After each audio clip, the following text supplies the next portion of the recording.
To another of our weekly Sunday talks within the Nine-Sided Circle. I'm one of your two hosts, Nor Kyle. And I'm the other one of your two hosts, Mushtaq Ali, and here we are broadcasting from the brink. The Brink. The Yeah. brink, yes. Well, thank you for joining us.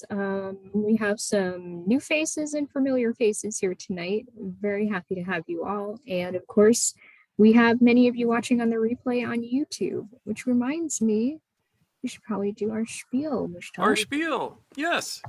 So we're having a special this week. If you have not subscribed to the Nine-Sided Circle, and you do subscribe this week, I can guarantee that something will happen that you'll like. Nobody knows what. You'll just have to subscribe to find out. And Mysterious. if you like this video, there will be an extra special gift for you from the universe when you least expect it. We would like you to like it because it helps us. And we would like you to subscribe to us because it also helps us. We're at 824 subscribers. Damn. Yeah, I never expected to get past 100 doing this. So I'm flabbergasted. So we would love it if you would be our subscriber because that would allow us to get up there in the weird and arcane YouTube algorithm so more people can find our work and be annoyed by what we say. So there you have it. Get your extra special gift by subscribing today. And And there's all that. But we're also going to add in, if you make a comment to this video, a special unknown miracle will appear in your life. If you pay attention, you'll find it. So make a comment. Have a miracle today. The miracle may be that we answer your comment, but that's been known to happen. miracles like that happen every day. Yep. All right. Obviously, we have done this spiel so much that we have to put a spin on it to amuse ourselves. Otherwise, we're sitting here and going, will you please subscribe to our channel and hit Like, that comment, subscribe, and hit Yeah. that notification bell. Yeah, you all know that. You all know that we need that, so we will leave it there. Yeah, we will try and make it as much fun for you as possible to hear that from us. All right. Well, thank you for being here. And yeah, tonight we have a hot topic because there are hot and spicy, scary things happening in the world right now. So we decided to bring that in, not the scary, spooky, hot, spicy stuff per se, but we want to speak to it. And so the topic this evening is war, conflict, and tyrants. So this is going to be kind of heavy, but let's We'll see. make as many jokes as we can. Let's see what comes up.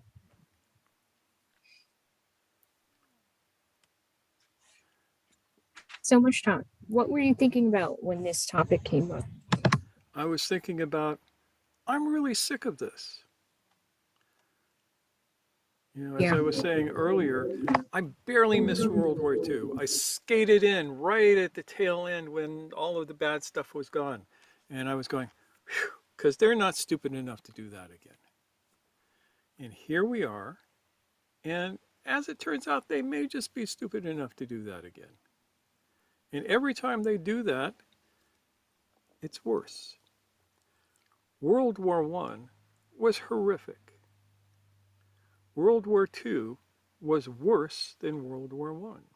If we get around to a World War III, it will probably be an extinction level event.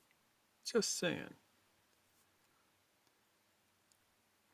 Are people crazy enough to do a World War III? Yeah, pretty much. Putin is nuts. There is no doubt about that. Several other world leaders are completely batshit crazy. Our own leader here, I don't think is batshit crazy, but he may not be up to the task.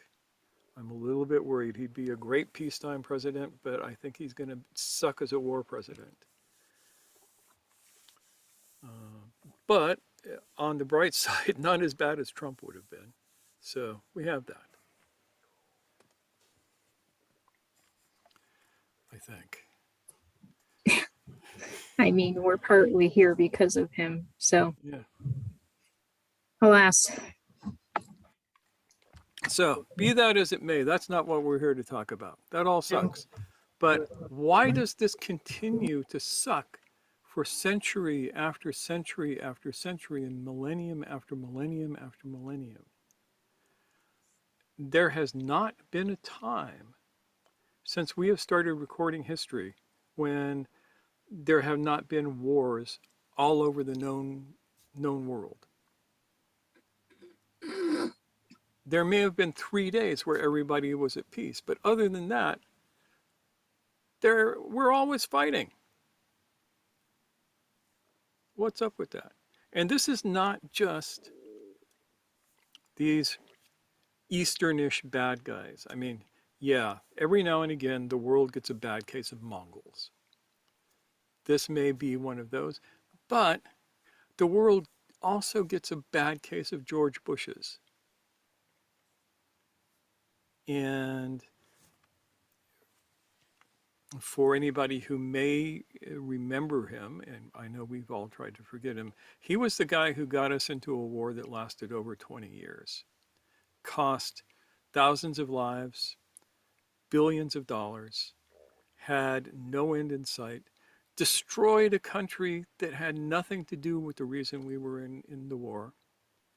And, he's sitting in his Texas ranch making paintings now because that's how it works.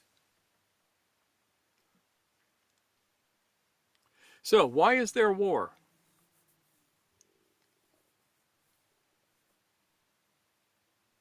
Because it has short-term rewards.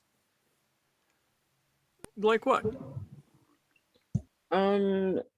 Advancement for people who are in the military. Contracts for suppliers. Oh yeah, I mean, you look Feeling at of being in Cheney, and he charge. made bank off of the Afghanistan and Iraq conflicts, but that's not why people will get into wars.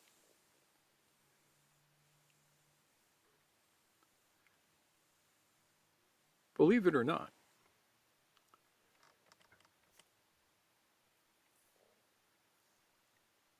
Well, the most cynical theory I've seen is it's older men getting rid of sexual competitors on their own side. That too, but that's not the reason that we get into wars. Simple murder would do for that. There's lots of contract killers out there. Take out contracts on everybody under 30, and the old men would be happy. So no, that's not it.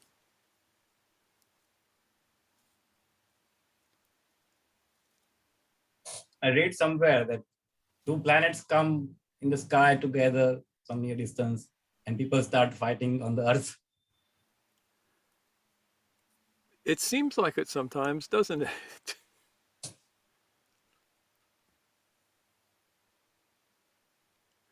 Why do we fight wars? Jonathan. When I want what someone else has, and they won't give it to me, so I want to take it. Yeah, that's a short-term reason. Let me suggest to you that the real reason that we fight wars is because that the population of this planet has arranged society, has arranged civilization in such a way that it can only exist if we have a small number of masters and a large number of slaves. And wars are about making slaves out of people, one way or the other. Doesn't always have to be chattel slavery. There are all sorts of slaveries out there. But to go back to what Mr. Gurdjieff said, because of this catastrophe, not according to law, humankind has only been able to live together more or less easily as masters and slaves. We used to look at the Soviet Union and go, oh my God, it's a slave state. And it was. You know, you talk to people who were not in the party in any of the satellite countries that Russia ruled during the Soviet era. And most of them would say, yeah, we feel kind of like slaves. We can't do nothing if the party doesn't give us permission to do it. Here in America, it's slightly different. We have debt slavery right now. You are pretty much born into debt. By the time you graduate from college, you have enough debt that you're going to have to be paying it off for the rest of your life. And you have no way to get out of it because the major debt that you have is to your student loans. And student loans cannot be taken care of by filing bankruptcy. Somebody found some loophole in the Constitution and pushed that through. Constitution says that people have to be able to file for bankruptcy, and yet we can't. So therefore, we are slaves. The country, our country, has the right to take away our passports if we are in arrears to student loans or child support, things like that. So debt slavery. There's all these different kinds of slaveries that we are subject to. And when things get untenable, when some dude thinks that his faction needs more resources, needs more warm bodies, whatever, can't get them any other way, they have wars.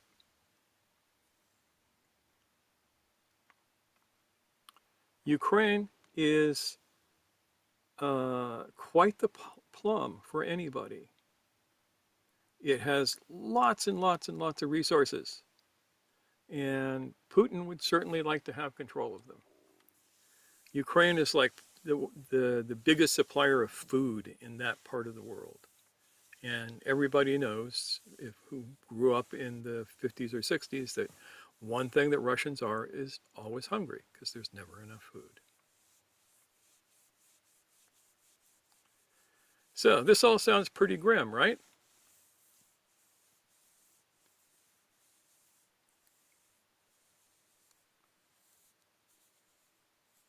Yes, no, maybe? Anybody want to argue any of these points? I mean, they are arguable. You could come up with counter arguments to them. McQueen, do you have a thought you want to share? I was going to agree. It sounds really grim, but I could contribute. I think the master slave thing is not sufficient. There's got to be another step. You already sort of combined it with limited resources, struggle for resources. That makes a little better case. I still feel there's something else going on. I know that there are studies about rigid organizational structures and that psychopaths tend to rise to the top of these things over the course of time. And that's really interesting and scary because it means the largest, oldest organized social structures in the world are certainly run by psychopaths by now. I would argue with you, but unfortunately, I think you're absolutely correct on all of that. So what am I going to do? There is no point of disagreement that I have with anything that you just said. And we see this through our history. You know, one of the people talk about Attila and his boys, Genghis and his gang, Timur, all of these guys. You know what the worst empire in the history of the world has been so far? My humble opinion. It would be the British Empire. Do you know why the British Empire did what it did? By and large, there was an economist by the name of Malthus who did a bunch of math back in the 19th century and came to the conclusion that there was not enough for everybody. And so it behooved the Brits, as being the master race of their time, to gather all of those resources to themselves so that they could live comfortably, because not everybody was going to be able to. So it should be them. Yeah, I mean, this kind of ties in Levita's thought that she shared in the chat when she said, perhaps when the population density, as opposed to simply population, gets over a certain level, people, as in nation states, begin turning on one another. And I think this is the fear that drives Yeah. this response to what we call the theory of overpopulation. Yeah. Yeah. But as Buckminster Fuller pointed out back in the 70s, we're not overpopulated. We just aren't using our resources well. He did a bunch of math too, and he came to the conclusion that while Malthus might have been right in the 19th century, in the 20th and 21st century, he was wrong. And there was enough for everybody, but we are still stuck in that mindset of us against them. Yeah. And, bringing in this idea of tyrants, as Nancy, she brought in a proverb that's potentially ancient Greek, possibly, that says, men do not become tyrants in order to stay warm. Yep.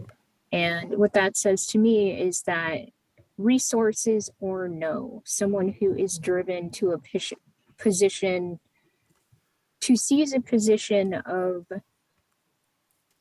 authority that treats subjects as objects. I mean, that's not necessarily driven by a desire for resources so much as to dominate. Yep. Dominating is the thing. And However, there's a will to power in this. I mean, yeah, Adler was not completely wrong.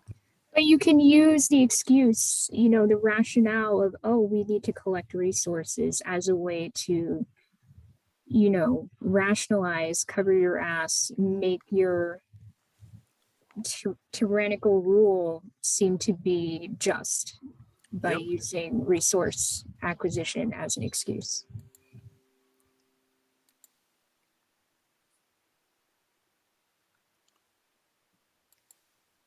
Can I ask one question here? Yes, please. Okay.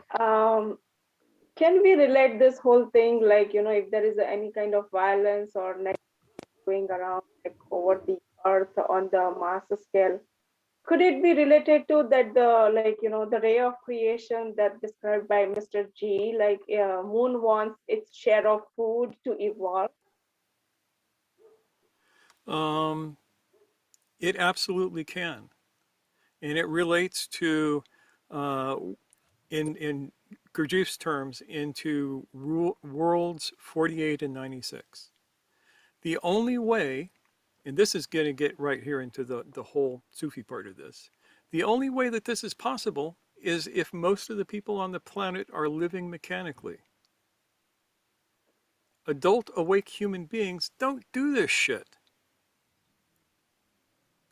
Only people who are lost in their own conditioned mechanism can be conned into doing this kind of stuff. And that's what we're seeing more and more and more. Gurdjieff in his time said, man is at the level of 48. I think that since then, in the last 100 years, we have slipped down to the level of 96. I see so much mechanical behavior in the world, and it's running rampant. And the thing is, in a general sense, there is nothing we can do about it. We cannot stop Putin from invading anybody. I mean, we by the people here. Those guys are playing a game that we have no part of.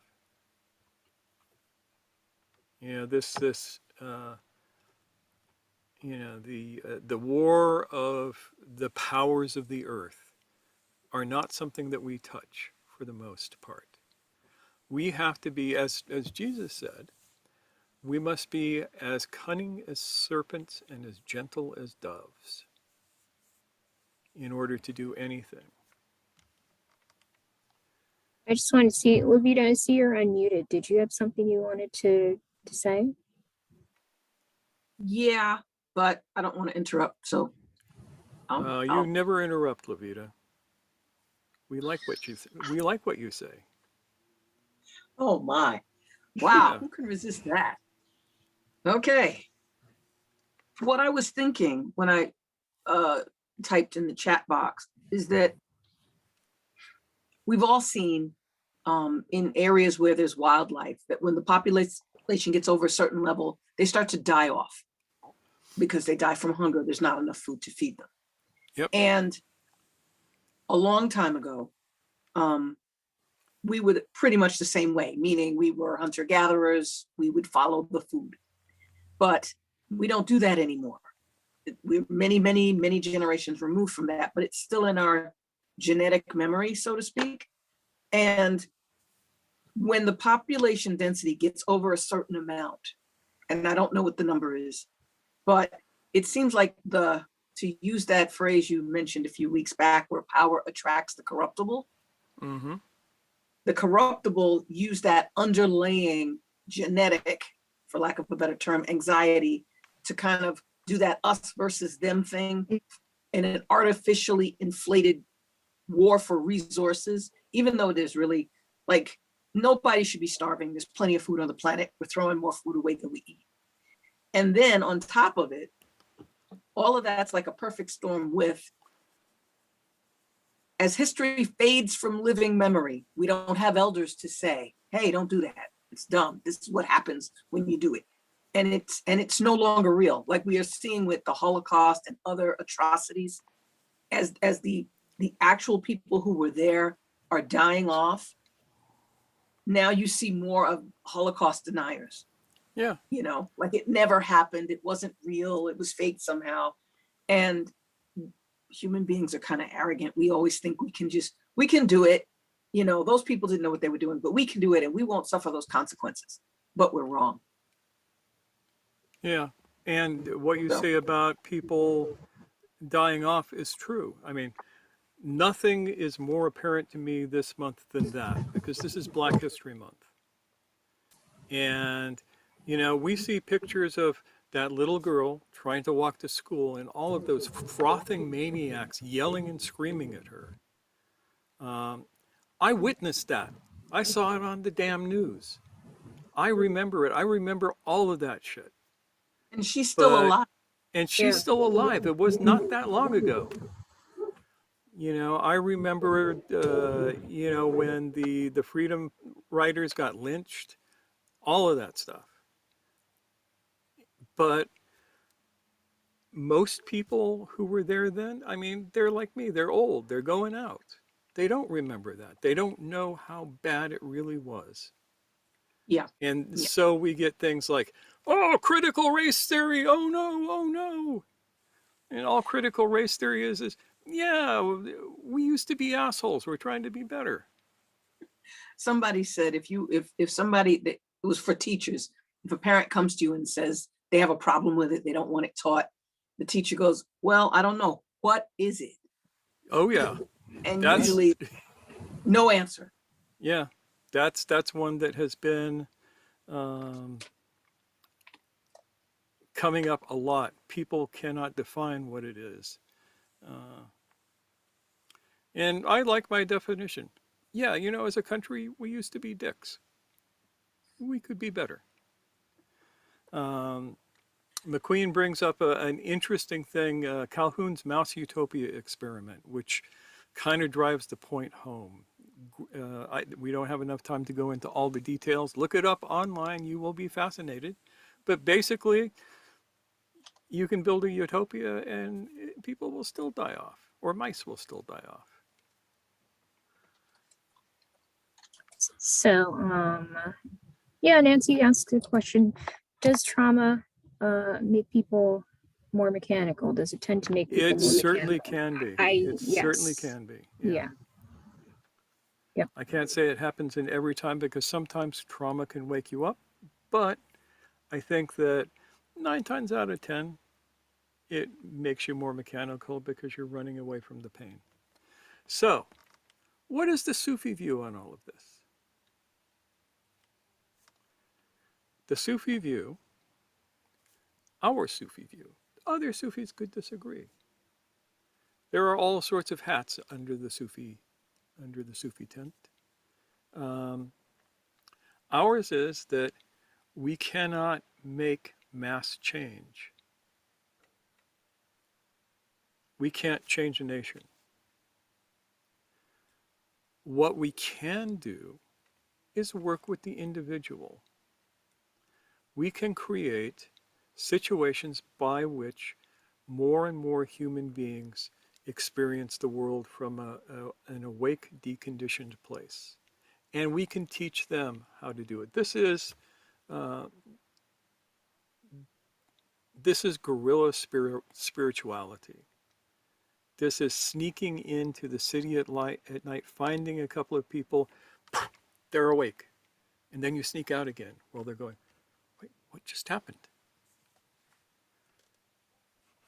And you do that over and over again, and you provide tools for them to be able to continue to grow and to help others. And the next thing you know, you have a movement.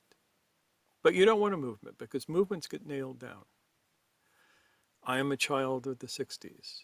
I came up between, 1965 to 1967 were like the heyday for me.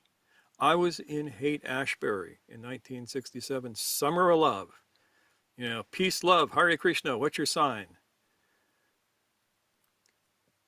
And the one thing that I learned then, and it drove it home better than anything else that I can think of, is if you do that shit, if you create a situation where people are liable to actually stop agreeing with the consensus and stop doing what the master class wants you to do, they will stomp the crap out of you.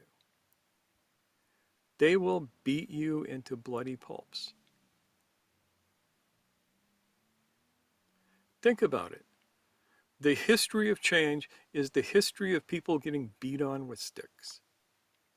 Martin Luther King, Gandhi, right? I remember a scene from the biography movie of Gandhi where he and all of his people were going up to make these protests. There were all of these cops there with lathis, and they would come up and the cops would hit him, wham, on the head, knock him down. And people would come up, grab him, and the next group would come up, and they would keep doing that over and over and over. Sometimes that will work, but you need a lot of ibuprofen. A lot of ibuprofen. And in some situations, it won't work. The only reason it worked then is because the world was watching the Brits. They were seeing the kind of shit that they were doing. That did not work in the Congo. King Leopold of Belgium used the Congo as his own little slave plantation. He did horrific shit there. Stuff that would have made Pol Pot look like a nice guy. And nobody called him on it because nobody saw it. So it's only since dash cams, cell phones, they have added a whole level of accountability to the world that wasn't there before. If it wasn't for cell phones, the guy who murdered George Floyd would have gotten away with it. Avita mentions real-time reporting. Yep.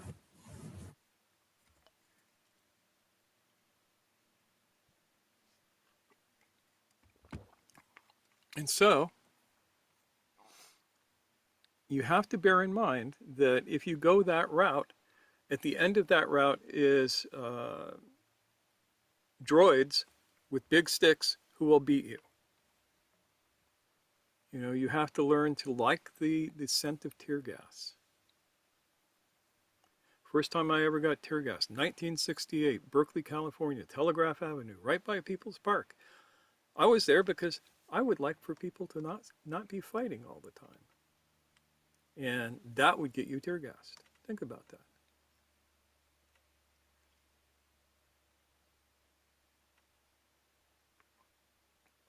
So, what do Sufis do? We have this thing that says, do not involve yourself in politics. Do not keep country with the great, with the kings, with the rulers. Stay away from them. Keep country with the poor person. And so there is wisdom to that. Within our particular lineage, there was like only one guy who didn't listen to that back in the day, and he ended up getting killed by a king. Politics are toxic. Now, this doesn't mean that from time to time, Sufis don't get into fights.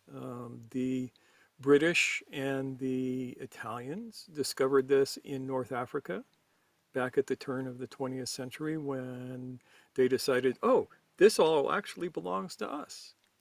And various Sufi groups and spiritual leaders said, oh, well, you know what? We don't think so. And they fought. And they did a lot of losing, but you'll notice that nobody in North Africa speaks Italian. So they won. Yeah, you can look up the life of Omar Mukhtar. Interesting fellow. They made a movie about him. Anthony Quinn played him. Great movie called The Lion of the Desert.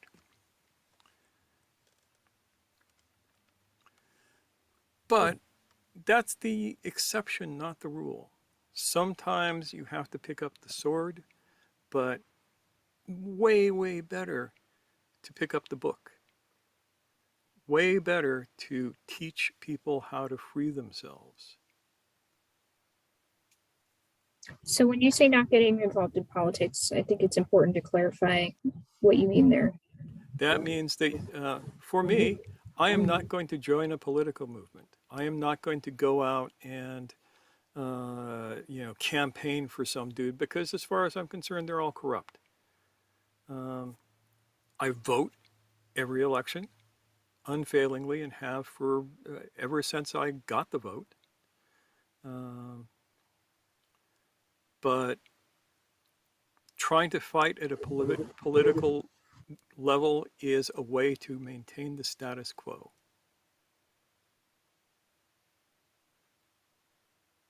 People don't like to hear that, but history bears me out on this.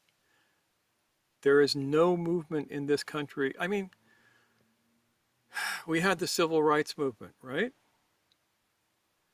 People fought and bled and were murdered and all of this shit. And you know what? It hasn't done much good. I mean, yes, it's a little better, but you still have all of these southern states doing everything they can to keep black people from voting.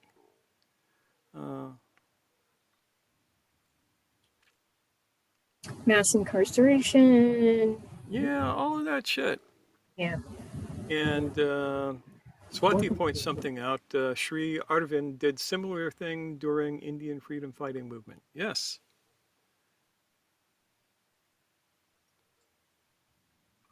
There's all this history that we don't get to hear about in the books because it's inconvenient.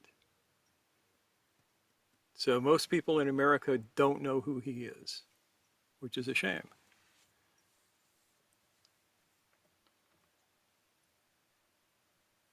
So as you were saying, sometimes it is appropriate to pick up the sword, but Sometimes, most of the time, it's not. Most of the time, you can do better. I mean, in North Africa, in India, you basically had invaders coming in and going, yeah, you all belong to us now. And abusing the population. Jonathan, I saw you unmuted. Did you have something you wanted to say? Yes, I did. I wanted to touch on the essence of this slave master mentality, because when I think about it, it's like you have to serve me. You've got to cook for me. You've got to entertain me, and so on. There's a lot to be said for having a servant. I can see why the human race comes back to it again and again, this desire for this. What is it about the Sufi state of human adulthood that can replace that desire to have a servant?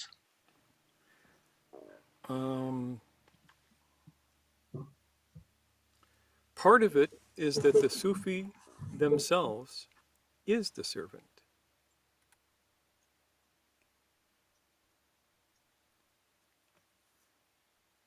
Now, in the West, we talk about Sufi masters, and we hear that in the East now too. I mean, I was reading a book the other day where the Sufi guy is talking about, you need a perfect master in order to do this. I knew this guy. I knew the guy who wrote the book, who was pretending to be a perfect master. And trust me on this, and I have eyewitness experience, he was not a master and he was not perfect. He's just another cult leader. But be that as it may, adult human beings will take care of themselves. That doesn't mean, so here I am and I'm living in Tanzania. There is no such thing as a washing machine in most of the town that I live in. There is no vacuum cleaners. And I have to work 8 hours a day. I can, however, hire a housekeeper. And I actually had 2 housekeepers. And they were both amazing women. And while they would have been classified as servants, they were closer to family. The difference is, now when Bezos hires people, he pays them shit wages and forces them to work themselves to death for him. My housekeepers, I paid them twice the going rate, at least, with perks, and never let them do anything that would have damaged their own, damaged their self-image. There was no, you are my servant. It's like, you're here and you're helping me live, and I really appreciate that, and so I take care of you back. That's a different thing than Bezos paying these poor people who are working 12 hours a day in his warehouses minimum wage so that he can get more money than he will ever be able to spend.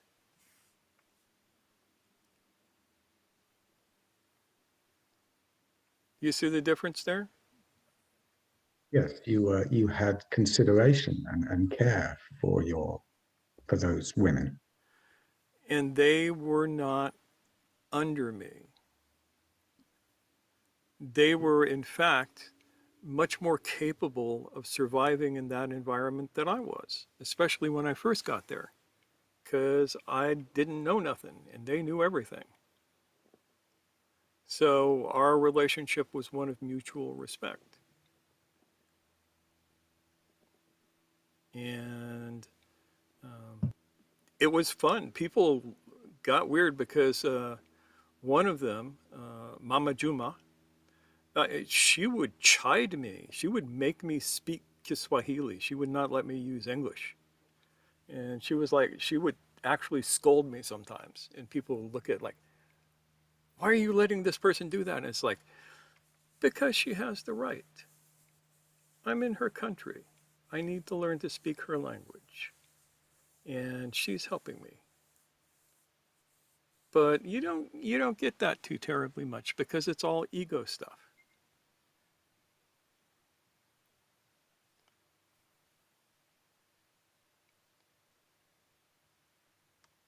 And so we get back to, what is the Sufi way? Sufi way is, first, wake yourself up. Second, create community. Help everyone in the community who wants to wake up. If they don't want to wake up, they'll find someplace else. Work together. No masters, no slaves.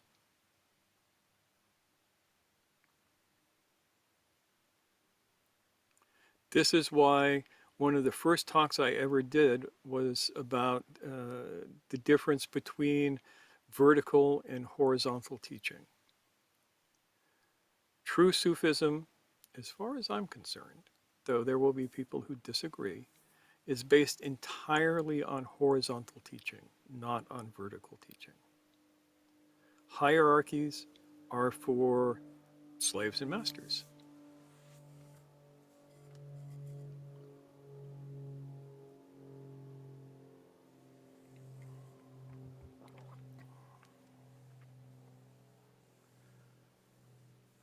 How do we do this?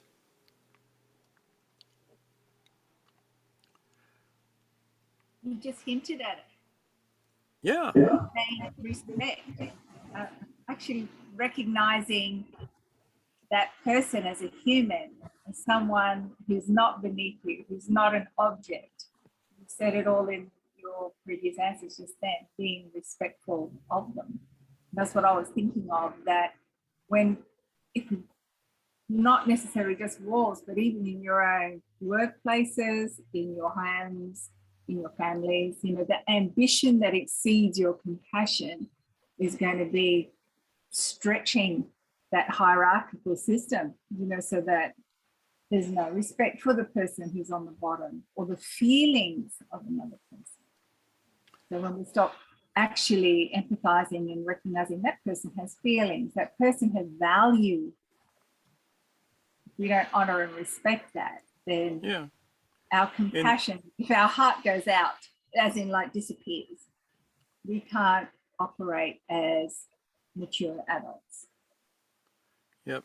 In this case, if it were not for these two women, I would have probably starved to death and had nothing but filthy, ragged, dirty clothes to wear in a house that was a mess, because you can't do all of the stuff that needed to be done, especially when you don't have all of um, the nice time savers and such that we have in America or in Australia. You can't do it all. You need to have the help. I couldn't teach school for 8 to 10 hours a day and then come home and wash my clothes by hand in a bucket in the shower and then try and cook my own food after going out and finding it at the marketplace and trying not to get cheated because they look at me and they see, oh, here's a rich white guy. Let's charge him 5 times what the food is worth. I could not have existed without them, and it's important to remember that. But I'm thinking of something slightly different. One thing that you can pass on, and it's the most subversive thing ever, teach people to master their breath. It's the one thing nobody can take away from you unless they kill you. The worst situation in the world. Some guy, he's there, he's working out picking strawberries and all of this, and he's feeling like shit.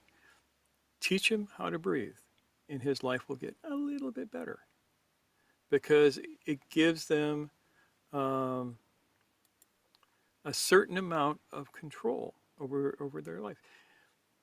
Your breath gives you control over your body. You don't need money. You don't need special secret teachings. You just need to be taught the correct way to breathe to bring yourself to center. That's something that you can do for anyone who wants it. So you're talking about the fundamental breath, right? Yeah, for instance, there's several breathing techniques that you can teach people that all work to give them a sense of centering. Once they get that, they'll want more, and then you can teach them the really cool stuff. But it all starts with awareness of breath. Breathe consciously. Hosh dardam. that's where it starts. You would be surprised how many people would appreciate learning this. And like I said, it doesn't cost you anything. We give it away right here on this YouTube channel to anybody who wants it. You can go back in half a dozen different videos. We'll coach you on how to breathe. Try it. You'll like it. Breathing is good. It beats the alternative. Helps you get out of that mechanical state that leads us Yeah. into this, Yeah. And everything else leads from that. First, claim your own body. Then you can start working on community. You can start working on reclaiming your energy. You can do all of that. But it all starts with reclaiming your own body. This is why, like, I'm really excited about the work that Dave and Cherie do, because that's also about that, amongst other things. But that's a component of it. And it's a component that has been missing from the spiritual milieu for way too long.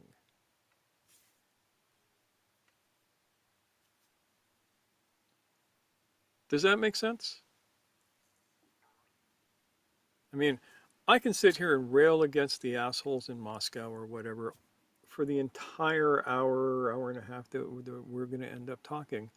But what I want to do is give you guys a sense of the tools that you already have that you can use to make a difference in the world in a positive way. The rule is, first wake yourself up. You look around, you go, ah, damn, it's terrible. I'm walking around in the land of the zombies, right? That's what it's like. You go out there and there are all of these people who are walking around in mechanical trances. But you might then see somebody and they're gonna be slightly less somnambulistic than some of the others. And you go, hey, dude, breathe like this. And they might start waking up and they might do it to others. And if just two of you do this, it might be a movement.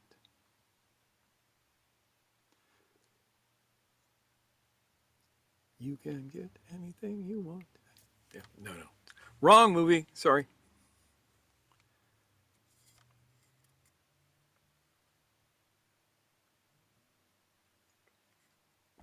So the Sufi way is realizing that in our lifetimes, we are not going to break the chains of enslaved humanity. And at the same time, we can free the individuals. And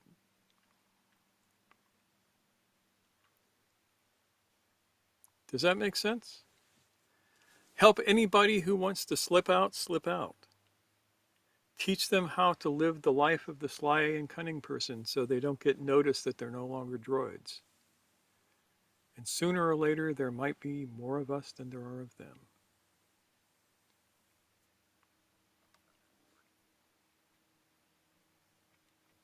Any Thoughts? questions? Yeah, that's.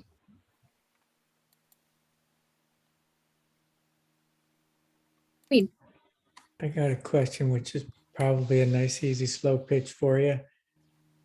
Right at the beginning of this process you're describing, we wake ourselves up. How do we really wake ourselves up in a manner that lasts for more than 30 seconds?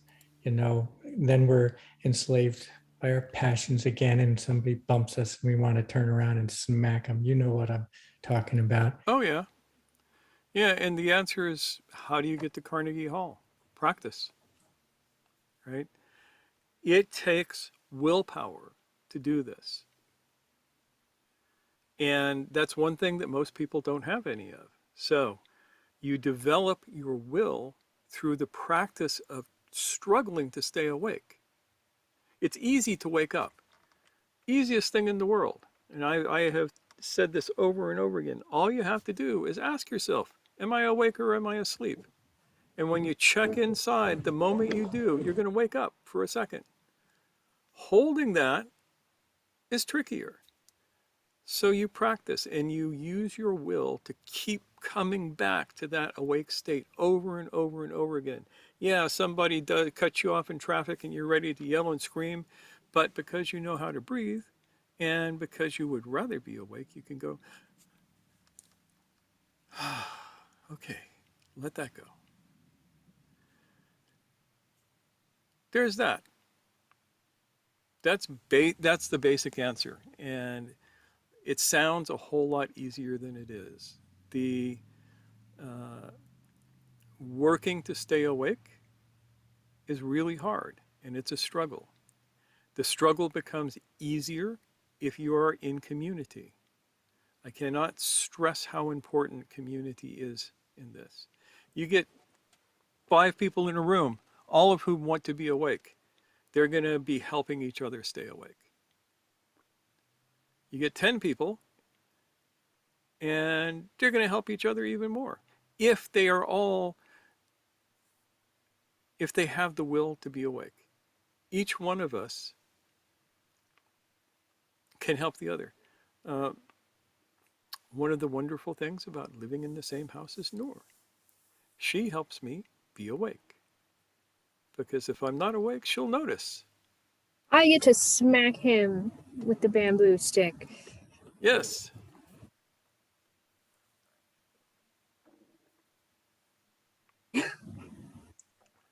You like that too much. I'm just saying, you like that too much. The feeling is mutual though. Like there have been moments where he wakes me up when I'm, getting distracted by life.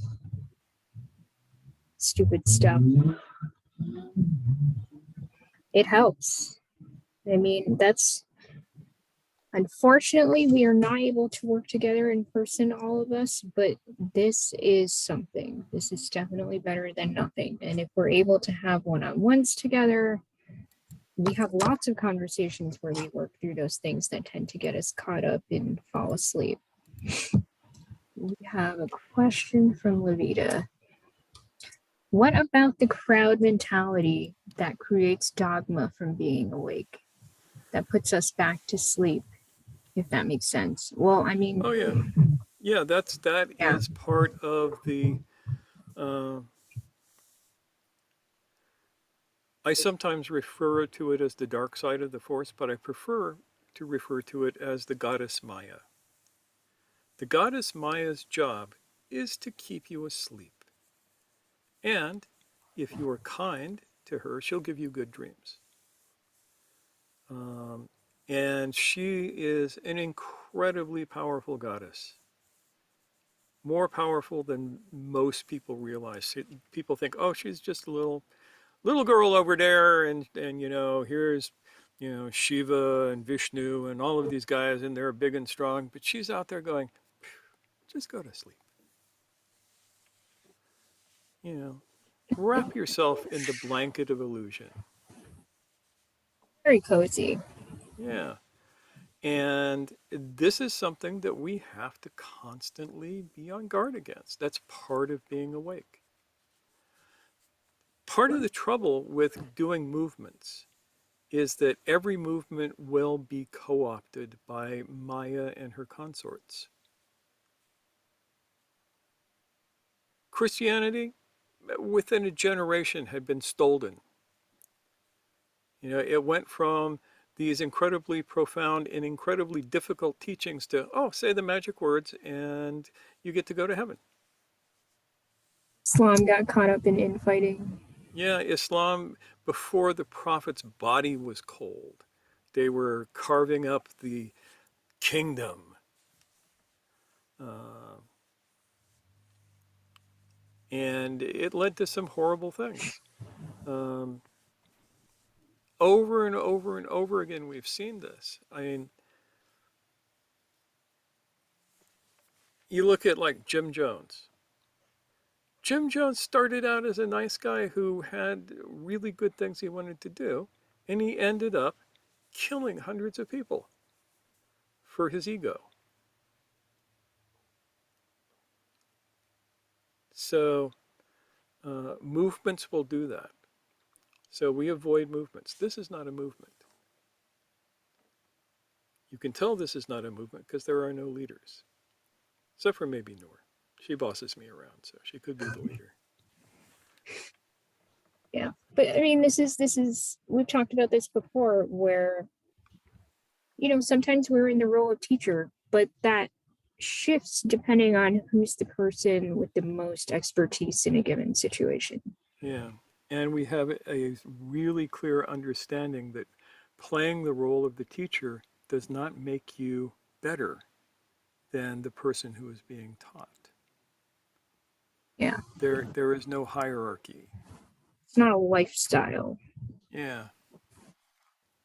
Though if you would like to send us thousands of dollars, we probably wouldn't turn it down, but we don't want you to do that. You can send us fives of dollars. That's cool.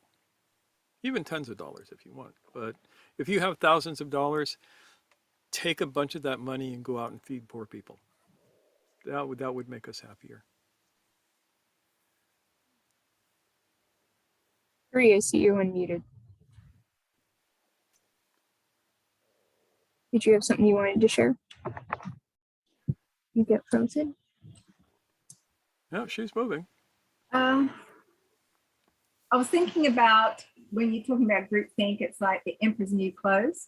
Mm-hmm. And there's only that one little kid that looks out and says, that emperor's got no clothes on. And like everybody's going, oh, it's so wonderful, this or that, and everything, we're pandering to the king and the con artists. So everything in the world at the moment, what are we being conned by?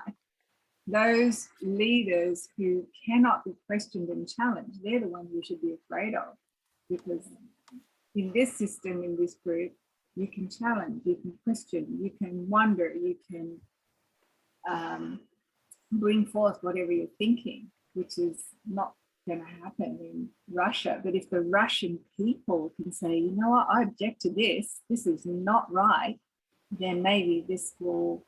Yeah, and a lot of them are. You're trying. Yeah. And that's the thing, that shift in the whole group of people, wherever we are.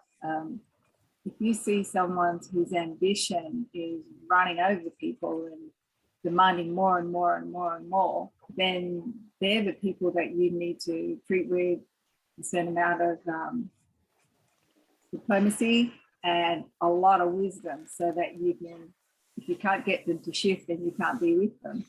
But the influence that we have is actually the way we live our lives. This is how we do our small thing, is that the way we live in a more modest way, the way we can actually share what we have, our resources, all those kinds of things, the way that we can actually demonstrate that we're more relaxed about our modest life. We're not encumbered by chasing something that's not real, chasing a look, chasing youth, chasing money, power, ambition, dominance.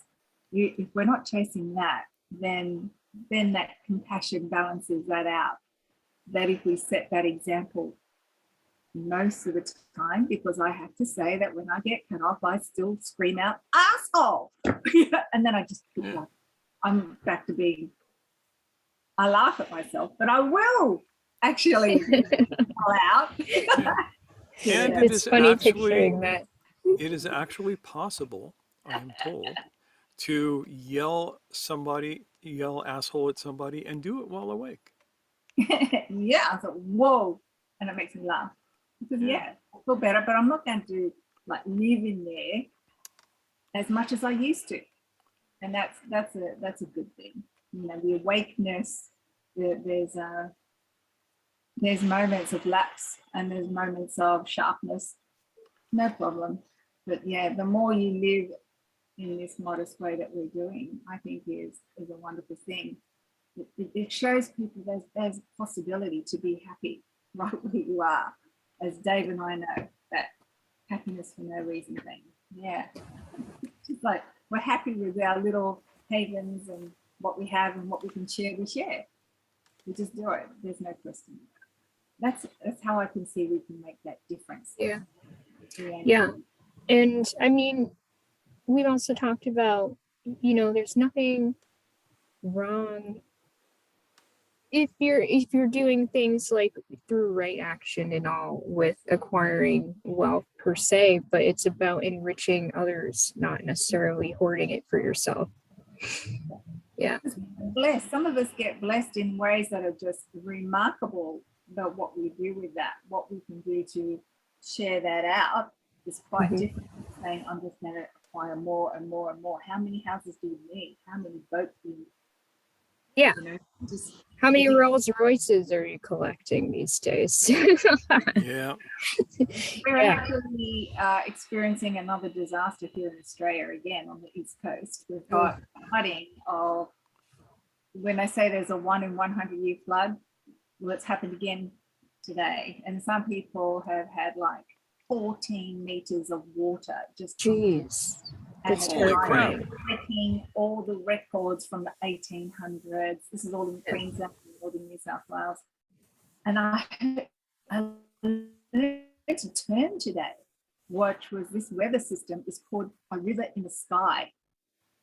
Has anybody heard of that? There is so much water in the air. It's called a river in the sky, and it's coming down here. And we're on the tail end of it. And it's just incredible amount of water. And you think, okay, what can I do to help those people? Again, we've had bushfire, we had a drought, and they said the worst thing about this water is it's sitting on the surface of the land, so it's just taking everything with it. It's taking whole towns, whole places of farming, everything. Wow. And it hasn't subsided yet. It hasn't even finished yet. So this crazy thing. And you think, wow, again, you're called upon to what can I do to actually be of practical help? You're saying you've got the prayers and best wishes, my thoughts are with you. It's not going to do it. You're going to have to take action. Yeah. So it's in these The prophet said that if you see something like an injustice, reach out your hand and stop it. If you cannot stop it with your hand, then stop it with your words. If you cannot stop it with your words, at least offer it up in prayer to God. That's the hierarchy for that. So with these people, they're going to need all sorts of stuff. God knows how much stuff they're going to need. And it's nice to help get some of that out to them.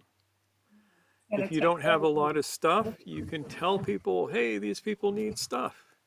And if the people don't listen, then at least you can offer it up in prayer. When it's just the prayers and thoughts thing, that's, I think. Oh yeah, if it's a trite thoughts and prayers, that's yeah. Yeah, they don't need thoughts and prayers. They need dry blankets and good food and that sort of stuff. But you made a point I want to get back to. There is a kind of person who can, one, not admit that they were wrong, and two, not be challenged. Putin is such a person. Donald Trump is such a person. Bernie Sanders is such a person. And all of these people have a whole bunch of followers who will fight for, it's like, back in the elections when Trump and Sanders were, running in the primaries. And I was watching the people who were supporting them. And if you took away the names, you couldn't tell the difference. I couldn't tell the difference. The behavior was the same. And that is the master-slave scenario. The master has the ultimate truth. And every word the master says is correct. And nobody can contradict him. And nobody can question him. And it's almost always a him. Sometimes more and more there are some hers. But Noor and I had a little discussion because when I wrote up the thing for this, I usually try and speak in neutral gender terms, but in this case, when I'm talking about uh, tyrants who have tried to take over the world, I use the masculine term because women, by and large, have not done this. It's mostly guys, and we need to own up for that. Too much testosterone. Yeah, he was like, name three female tyrants, and I was like, I can name three, and I really struggled with that. So, I was the one copy editing the blurb, but I left it in because he had a point there. Yeah. Well, we have to face up to the truth of it. And I would rather that it not. But as far as I can tell, it is. I'm happy to admit that I'm wrong if people point out, well, what about this woman and that woman over there? She conquered the world in her time. But Yeah, yeah, I welcome people to come up with three female tyrants. I think yeah, we can learn from that. So yeah, we need as many please do. female assholes as we have male assholes. It's not fair to us as men that we're the only assholes. Yeah, Just saying. I suspect there's more behind the scenes. Oh, yeah, you look at somebody like Yeah, Theodora, the Byzantine empress, but she didn't have the same kind of clout. She was the same kind of person, but she didn't have the same kind of clout. yeah, yeah. You Um, manipulate the men in your sphere to yeah, make things happen. Cleopatra, she was definitely a mover and a shaker, but she could only move and shake once she got Julius and Anthony in her power. So, whole different thing. Uh, and as far as I could tell, Cleopatra was never a tyrant. I like old Cleo. But anyway, so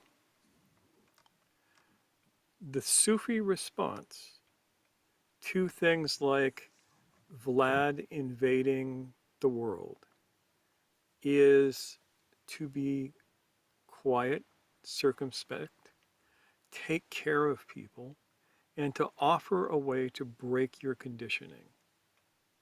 There's no way you're going to break Vlad's conditioning. He is purely living at level 96. He is utterly predictable in what he's going to do. He didn't fool anybody with, oh, we're not going to invade Ukraine, except maybe his followers who probably still think that he hasn't invaded Ukraine. But you can wake up. You can form community with other people who are working on waking up. And you can allow that to make the world a little bit of a better place while learning the methods of um, protective coloration. It's very, very important to be able to walk through, God, what movie was it? It's this great zombie movie, right? And it's like, here are all of these zombies, and the moment that they notice that you're a living human being, they chomp you. And somebody figured out if you take like zombie guts and you rub it all over yourself, they think you're a zombie and they don't chomp you. So we have to learn how to rub zombie guts on us in a spiritual way. Spiritual zombie guts. Yum yum. Camouflage. Yeah. Yeah. So it's important to be able to care for the people who need to be cared for in such a way that the people who think of themselves as being the masters will not decide that you need to be put down. If you create the next hippie movement, the government will crush you, no matter where you are, anywhere in the world. Australia, in Brazil, you get a hippie movement going, the government will move to crush you because they cannot deal with that. It is outside of the norms and it's outside of what keeps people as good, obedient droids. This is why drugs like caffeine and alcohol and nicotine and Adderall are all legal. But drugs like psilocybin and lysergic acid and DMT are illegal. One drug helps you be quite mechanical. The other drug might break some of that conditioning. And those drugs are the ones that are completely illegal. Also, it gives you a way of controlling folks. I mean, it's well known. One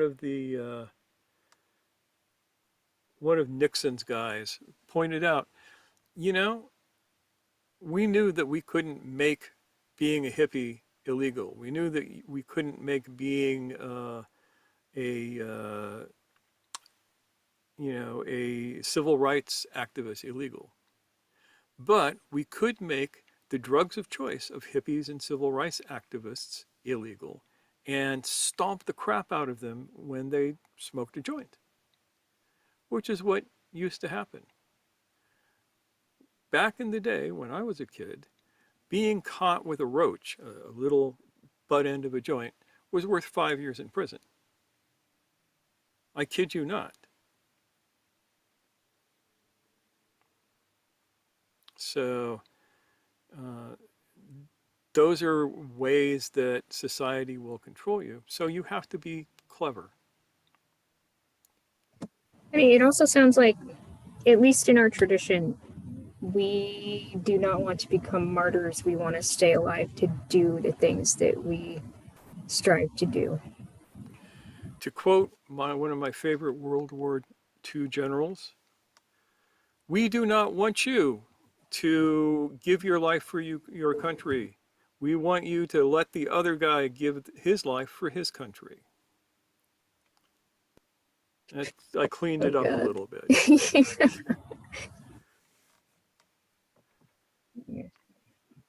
So, no, we don't want to become martyrs. There is very, very little value most of the time in being a martyr. There are some exceptions to that rule. During Gandhi's time when he was fighting the Brits, there were a lot of people who basically were martyred, whether they lived or died. And it was effective in that it brought the attention of the world down on the ever so noble British Empire. And people started seeing them for what they were, which is, why the hell are you in these people's country telling them what to do? You don't live there.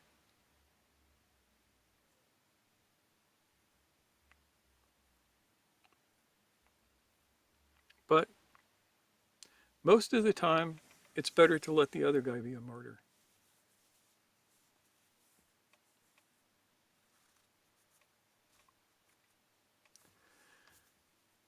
Such a grim talk. Any more thoughts, considerations? Yeah, I want to touch base with everybody. Yeah, touch base with everybody. Take over, Noor.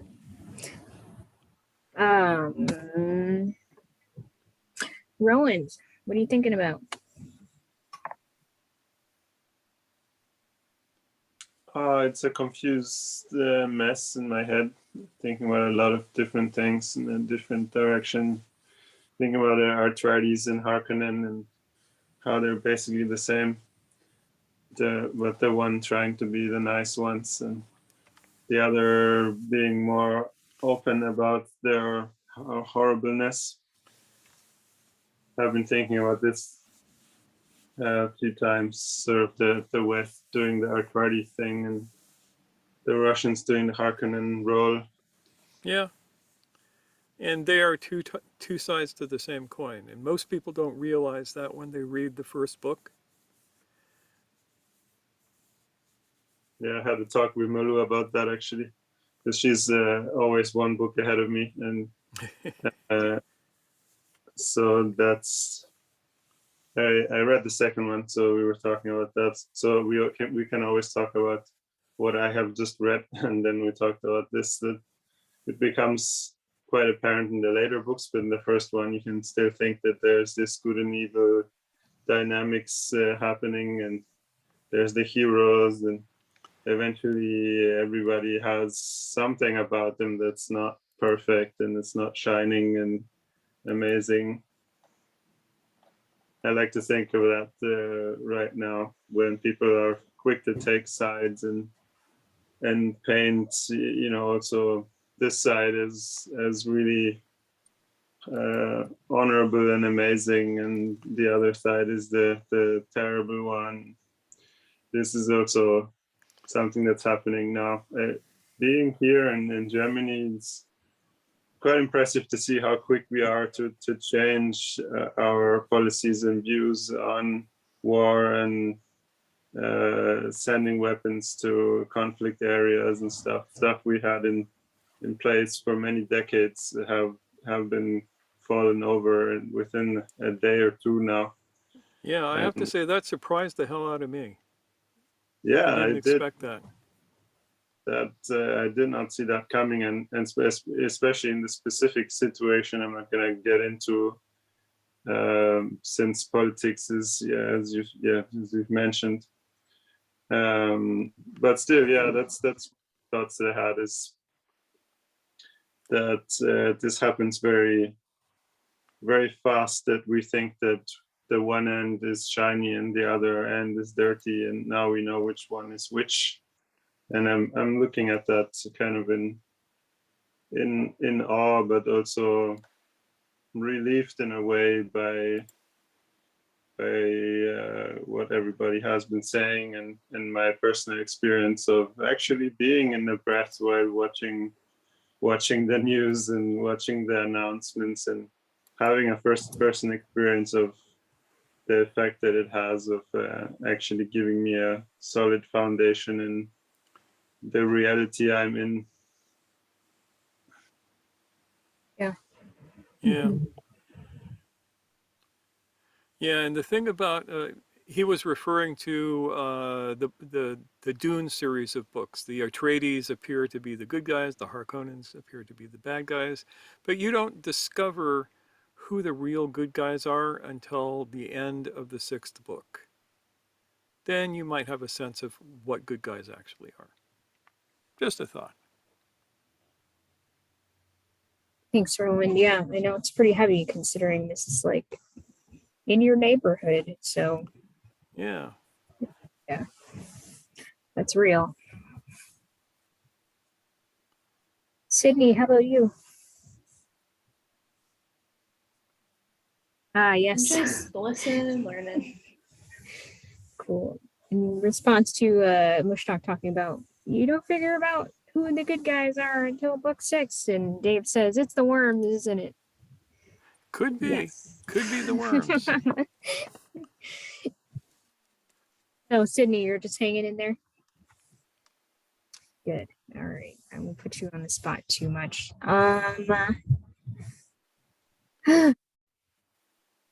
Chris, I know you popped in, kind of in the middle of things, but has anything come up that you might like to share? It's a question that this talk's helping me form more clearly, which is something like how much more of this tyrannical strongman nation state thing are we going to be seeing? Like, is this the last gasp of that, or is it like, yeah, this is just kind of what it's going to be like for however many hundreds of whatever's of years? That's I'm leaning on the last gasp kind of thing. Though it's, and my definitive answer to this is I don't know. Right? It could go either way, man. I think so too. Yeah, and that may depend on how many awake people there are out there. It goes back to your way of the sly man notion as well, because like however it goes, doing and being in these ways works either way. Yes. Yeah. Yes. And I do know that the more conscious people there are, the better the world seems to be, just as a general thing. If you have 100 awake people in the world is better than if you only have one. If you have 1,000 awake people in the world, You have 5,000 awake people in the world, then it is a movement. I really feel like there should be like Alice's Restaurant playing in the background, but Yeah, there should be. But Alice's Restaurant is a perfect example of this. Alice's Restaurant, for those of you who don't know, back in the day, there was this guy by the name of Arlo, and he wrote this song called Alice's Restaurant, or the Alice's Restaurant Massacre. And it was a story. It was talking blues. And it did more to change the minds of people, to transform the minds of people, than all of the political fist shaking that was going on at the time. Because that's where the real power lies sometimes, is in the hearts and minds of poets and musicians. The play's the thing that changes the conscience of the king. Yep. yeah, exactly. Yep. Or if not the conscience of the king, the conscience of the people around the king who might, if we're lucky, have knives. Did I say that? Dun dun dun.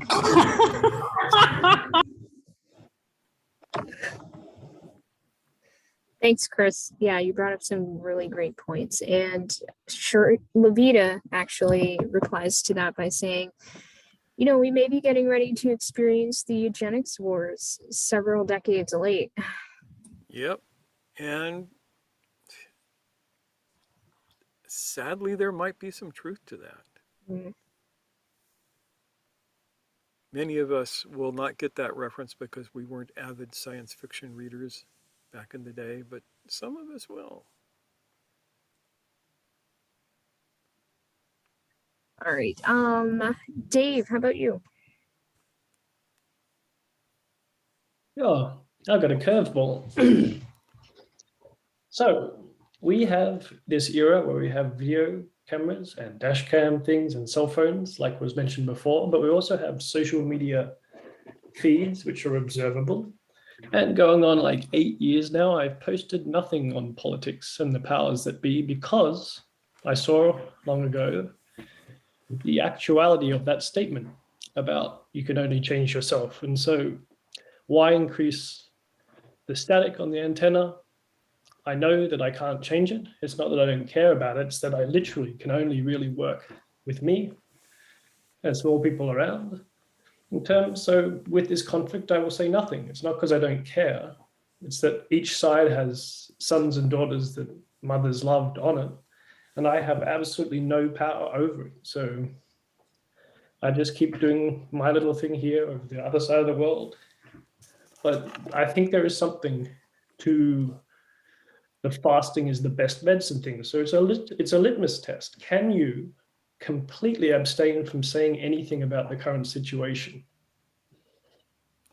It tells you how much you believe the thing inside yourself about mechanical humanity and the ability to change it. And that's a valid point of view.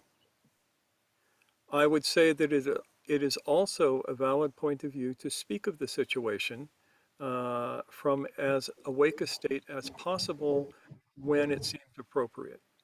Mm-hmm. So yeah, for I me, agree that. I totally agree with you about the politics thing. You're better at it than I am, because every now and again, about once every 6 months, I have to go, ah!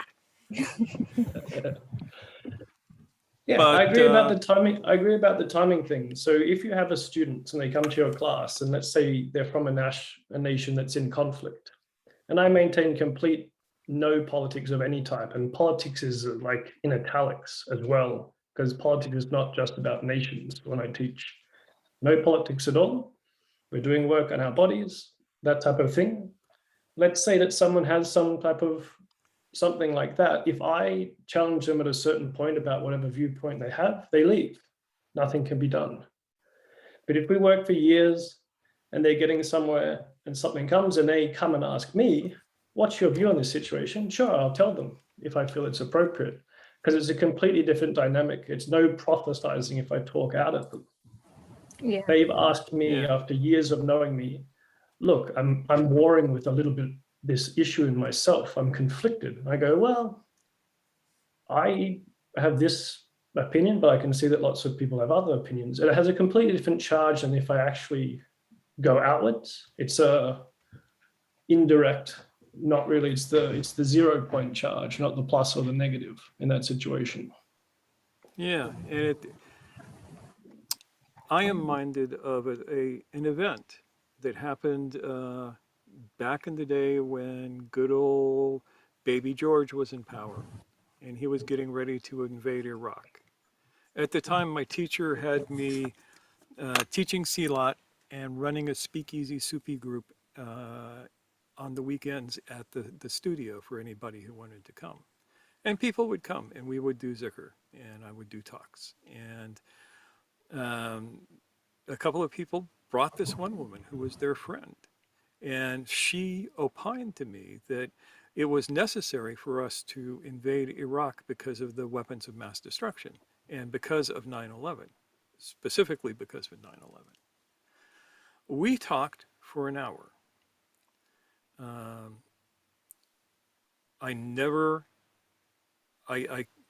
maintained my poise. I was very calm. I mostly used Socratic method with her. At the end of that hour, she was like, you know, you're right. We don't need to invade Iraq. They didn't have anything to do with this.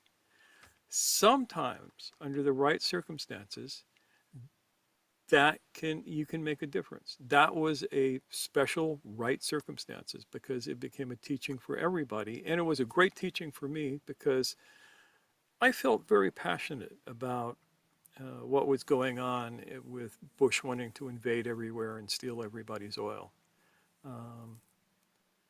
So she fit your criteria of she asked, so I could reply. But even then, that has to be a practice for the one who replies. It was in person as well, right? Body yes, to it body, was totally not body online. to body. No, So I think there's a difference between the virtual sphere and opinion and person to person for sure. Like I've seen very powerful interactions done just as you mentioned, but online, yeah, how many online hours a doesn't day work. are people doing it for? Yeah. Like how many hours a day could you be doing something else? In reality, just physical reality with that energy. And that's part of what's going on here. That's part of the reinforcement of the mechanicalness because the people who are doing this online are basically feeding themselves dopamine hits. They are just, every time they hit that button and own the libs or do whatever they're doing, it's a dopamine hit for them. Yeah. Yeah. And it's an addiction. And we should not help them with that.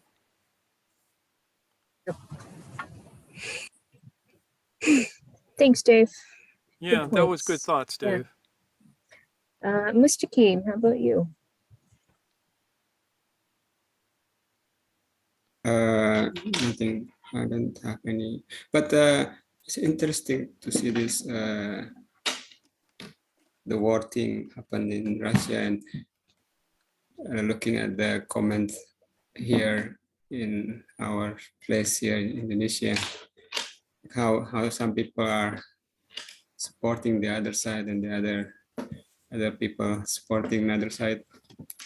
It's very, very interesting to see the arguments and the theories. It seems that some people are, like master and slave. And I was thinking that beside master, some people are very interested to be a slave. Yeah. People are like to